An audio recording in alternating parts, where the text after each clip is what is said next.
E agora só você veja aí a revisão que eu vou fazer para você, todo o conteúdo que você viu sobre solubilidade, coeficiente de solubilidade, ok? E as propriedades físicas e químicas, tá bom? Olha de olho na tela aí, fica de olho na tela aí, ó. Então, nós vimos coeficiente de solubilidade, né?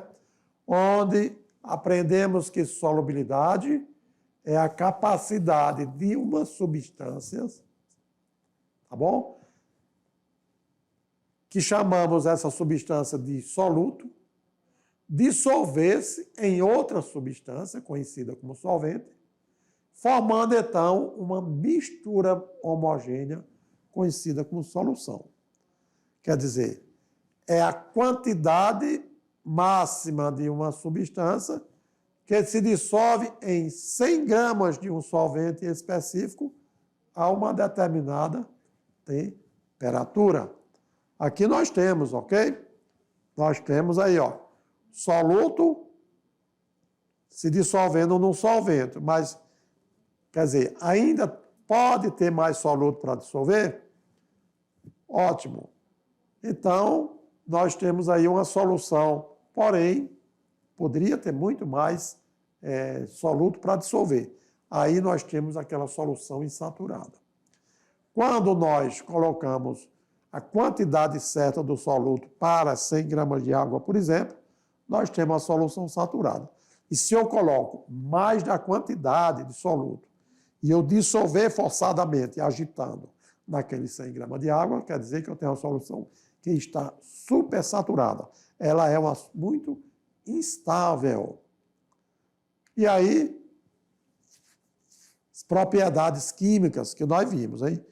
As propriedades químicas, por exemplo, as reações químicas.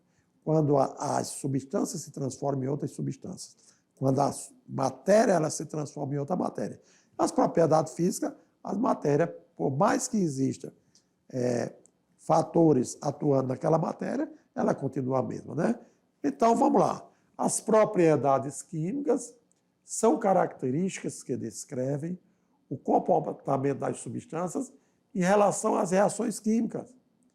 Ou seja interações moleculares, seja transformações que ocorrem no nível atômico ou no nível molecular. Já as propriedades físicas, essas são características observáveis e mensuráveis de uma substância que não envolve alterações na composição química da mesma. Tranquilo?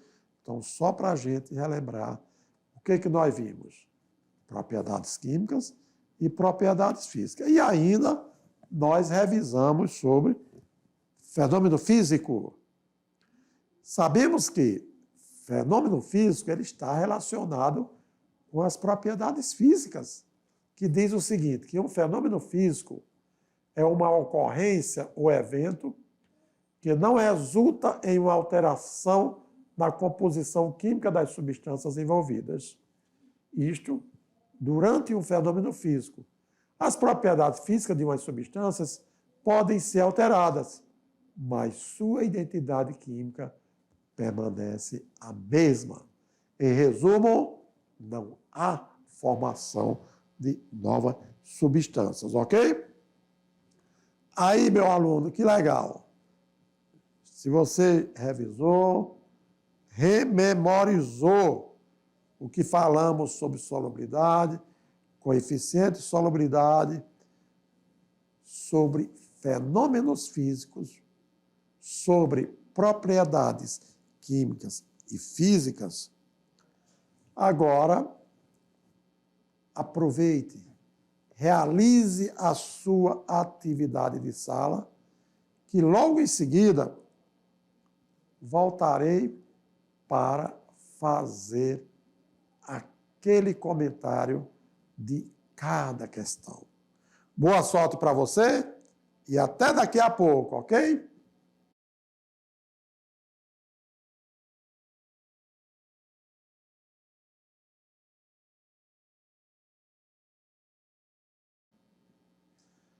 Olha só, você já realizou sua atividade de sala, então você está feliz, com certeza acertou todas as questões.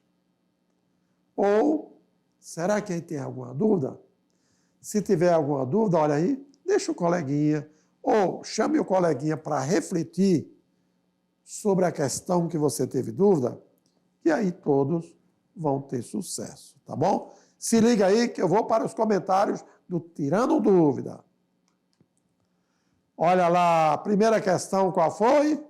Muito bem. Diz o seguinte, olha aí. A tabela a seguir mostra a solubilidade de vários sais em água a temperatura ambiente, onde nós temos a solubilidade em gramas por 100 ml. Assinala a alternativa que indica, respectivamente, o sal mais solúvel em água e o sal menos solúvel em água nessa temperatura. Então, olha aí. Ó. Nitrato de prata solubiliza 260 gramas em 100 ml de água. Sulfato de alumínio, 160. Cloreto de sódio, 36 em 100 ml de água.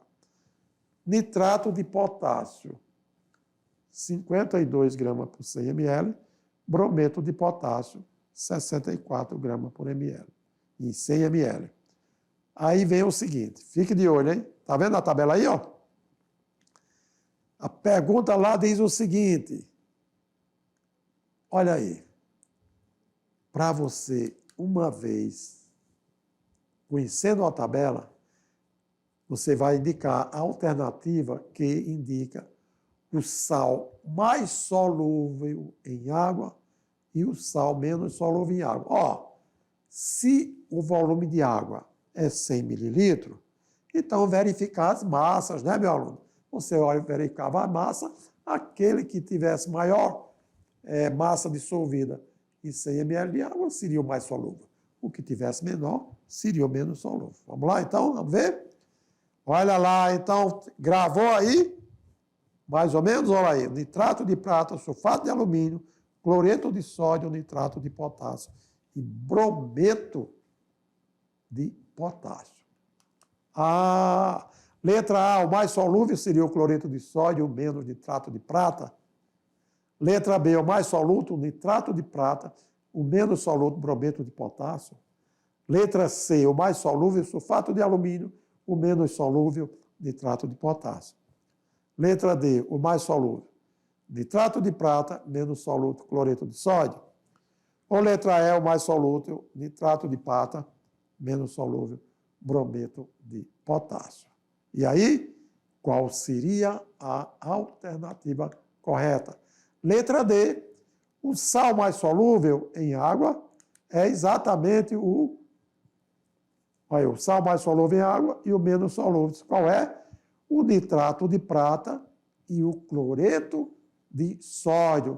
Lembra que eu dei a dica? Ó, nitrato de prata, ó, qual é o maior valor para 100 ml de água? E o cloreto de sódio? O menor valor para 100 ml de água. Então, era você olhar na tabela e estava garantido a resposta correta. Mas fique ligado aí, meu aluno, você do primeiro ano do ensino médio que está muito atento às explicações sobre solubilidade, porque temos a segunda questão aí para você analisar, refletir. Então, olha bem, essa questão, ela caiu no vestibular, né, da Universidade Federal de Alagoas, que diz o seguinte: uma pessoa comprou um frasco de álcool anidro. Para se certificar de que o conteúdo do frasco não foi fraudado com a adição de água, basta que ela determine com exatidão. Olha, aqui está falando das propriedades da matéria, né? O tema principal da nossa aula não foi propriedade da matéria, nós vimos propriedades específicas, né? Química, física, mas também tem as propriedades gerais que você já conhece. Sendo assim, então, com relação ao álcool, então, para ter certeza que aquele álcool, aquela bosta não foi fraudada com a adição de água, Então, o que se deve fazer com exatidão? É utilizar propriedades como? Basta que ela determine o quê? A densidade do álcool, o volume do álcool, a temperatura de ebulição do álcool, a massa do álcool. Dessas afirmações são corretas somente. Será que a letra A, 1 e 2, teria que determinar densidade e volume? Letra B, 1 e 3, densidade e temperatura de ebulição? Letra C, 1 e 4, densidade e a massa, saber quanto de massa existe? Letra D, 2 e 3, volume e temperatura de ebulição? Letra E, 3 e 4. Então, meus alunos, para você determinar se uma substância realmente é pura, claro que você precisa determinar se aquela substância apresenta suas propriedades específicas, né? Porque cada uma tem uma propriedade específica. Se você tem um álcool e misturou com água, altera as propriedades do álcool. E aí você precisa usar qual dessas propriedades para garantir que aquela amostra não está fraudada. Vamos lá, então? A letra B. Olha aí. A letra B, que diz lá o seguinte: apenas as propriedades, que é a densidade, e a 3, temperatura de ebulição. Essa aqui são propriedades específicas, cada matéria tem a sua. Já volume e extensão, toda matéria tem volume e extensão. Massa, então dizemos que matéria, tudo que existe tem massa e ocupa lugar no espaço. Então, massa e volume são propriedades gerais. Agora, densidade, temperatura e ebulição são propriedades específicas que você pode usar para saber se uma matéria ela está pura, se não houve a fraude.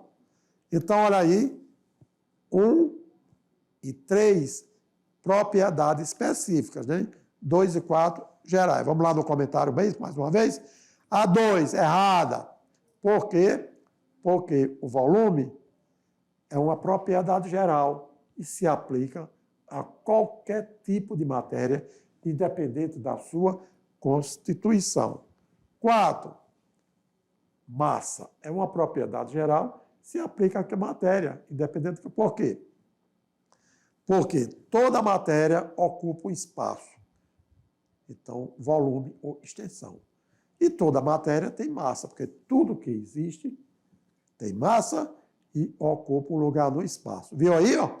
Então, o importante é você se ligar que para uma matéria ser completamente pura, ela tem que ter propriedades específicas. E aí, vamos aqui para a terceira questão. E a terceira questão nos diz o seguinte: se liga no Enem, essa é muito importante, hein? Quando envolve reações químicas, envolve propriedades químicas, né? Vamos lá no enunciado? Vamos lá, então. Olha só. Um assistente de laboratório precisou descartar 7 frascos contendo solução de nitrato de mercúrio, ok? E que não foram utilizados em uma aula prática. Cada frasco continha 5,25 de nitrato de mercúrio dissolvido em água.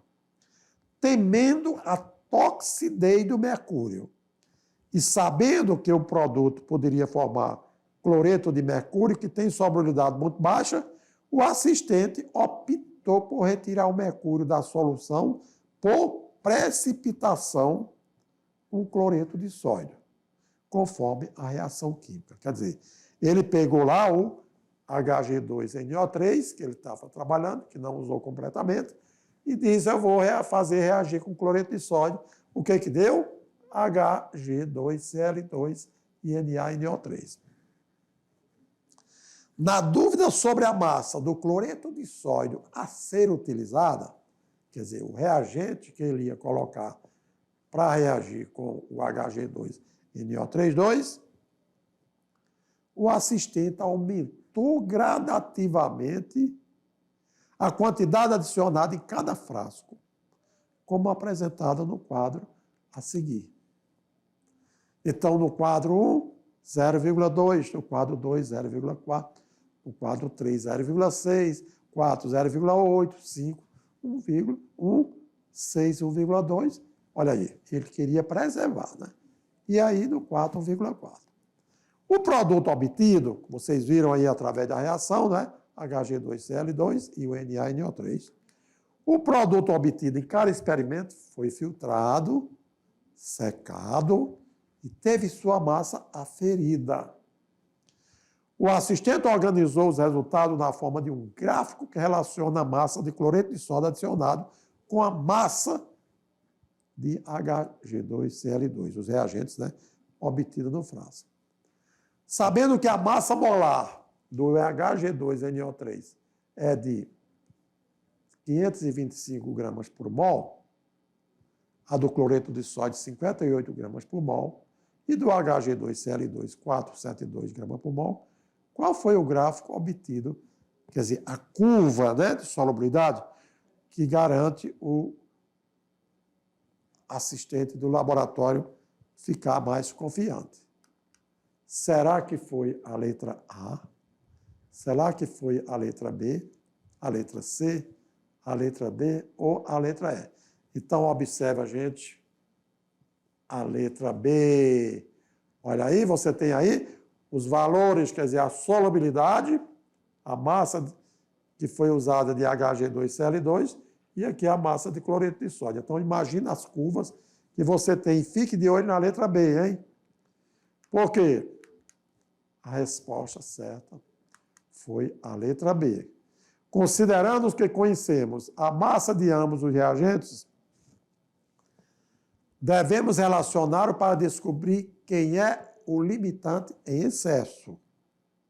Tá bom? Então, aquele que reagiu e o que não conseguiu reagir. Olha, se um mol de Hg2NO32 na reação reage com 2 mol de NaCl, olha aí. Você pode olhar aqui na reação, olha aí. É como se eu tivesse 1 mol dessa substância com 2 desse. Reagindo, aí você agora vai para o que eu falei. 1 mol de Hg2NO32 corresponde a 525 gramas, que é a massa molar dele. Já 2 mol de NaCl, como cada um é 58 gramas, vai dar 116. 5,25 gramas que ele colocou para reagir, precisa de quanto de NaCl? De 1,16 gramas. Ou seja, para reagir corretamente, para ele ter certeza que a reação estava completa, era só 1,16 gramas de cloreto de sódio reagir com Hg2NO32. Sendo assim, a partir dos frascos 6 e 7, e massa de Hg2Cl2 é que torna-se constante. Então, aqui foi uma questão que valeu aí a interpretação, considerando que se não houver massa de NaCl, não se forma Hg2Cl2. Portanto, não vai ocorrer a reação.